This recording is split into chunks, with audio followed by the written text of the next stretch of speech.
Want to support us but don't have the money? No worries. If you listen to the podcast using the Radio Public app for iOS or Android devices, you can help us keep the site running at no cost to you. Or if you want to make a one-time gift, you can do so via PayPal. Details under the Help the Site tab on audiodramareviews.com. Black History Month 2018.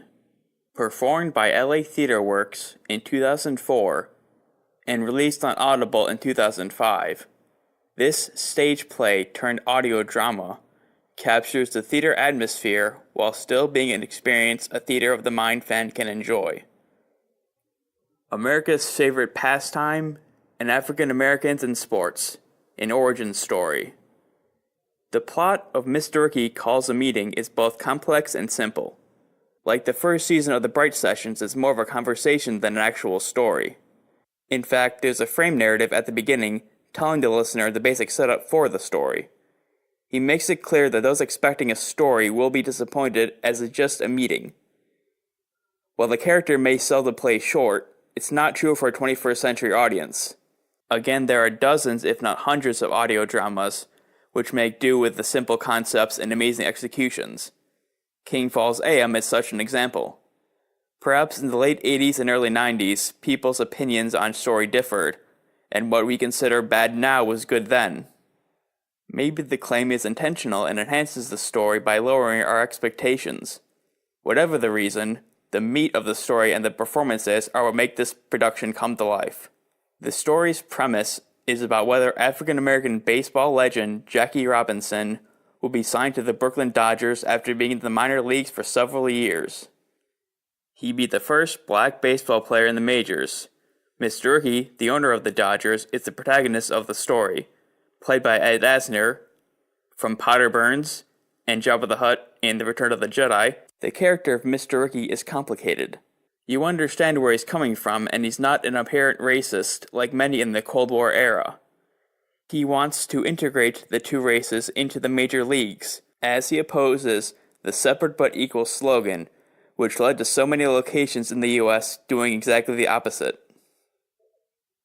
That being said, his motivations aren't exactly 100% altruistic, as is made clear by the story's antagonist, the one preventing Mr. Rickey from signing Jackie Robinson into the major leagues.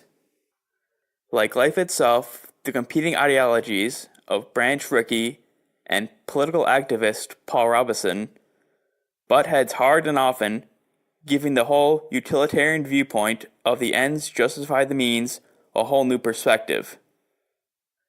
The argument against Jackie becoming a Brooklyn Dodger is that integration of whites and blacks is not the answer for racism in the baseball community.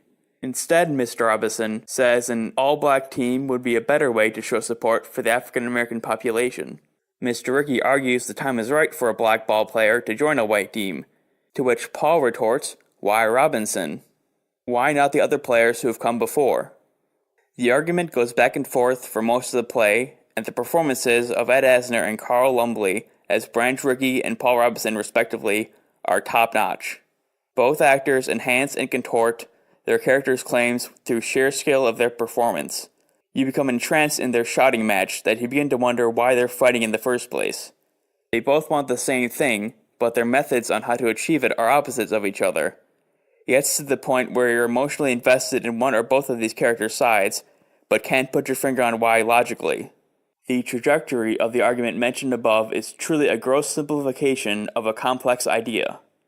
But it's truly too complicated to try and explain it in a review. In fact, it's still unclear as to what happened on that kind of in-depth level. Plus, this is one of those things you have to experience for yourself. 4.5 out of 5 stars. Next time on Audio Drama Reviews. On the next Powder Burns, a wounded deputy. What happened? It's my paw, Sheriff. Your father shot you? A concerned friend. I really appreciate this, Sheriff. Your father's an important man to me too, Fred. And a forgotten legend. Emmett, what are you doing all the way out here? I thought I'd come out and have a drink with an old friend. Powder Burns. I'm glad you made it out here. There's bandits about today. Join sheriff and deputy as they uncover clues. Emmett, only hope back in these parts? before it's too late. You don't get off my property right now. Well, Les, I could give you a badge and we could find out. Golden Globe winner Ed Asner guest stars. Son, hand me my gun. You coming with us? Hand me my gun. Powder Burns.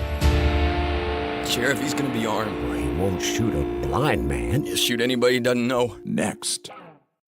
Hey, Mike Berganza here, founder of Audio Drama Reviews.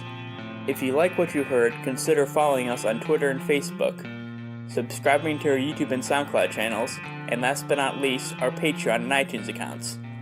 Links to all those in the episode description. Did you know you can read these reviews before they're released on the feed? Sign up for our email list and get new reviews delivered straight to your inbox. You'll be the first to know about new content coming to the site. Thanks for listening.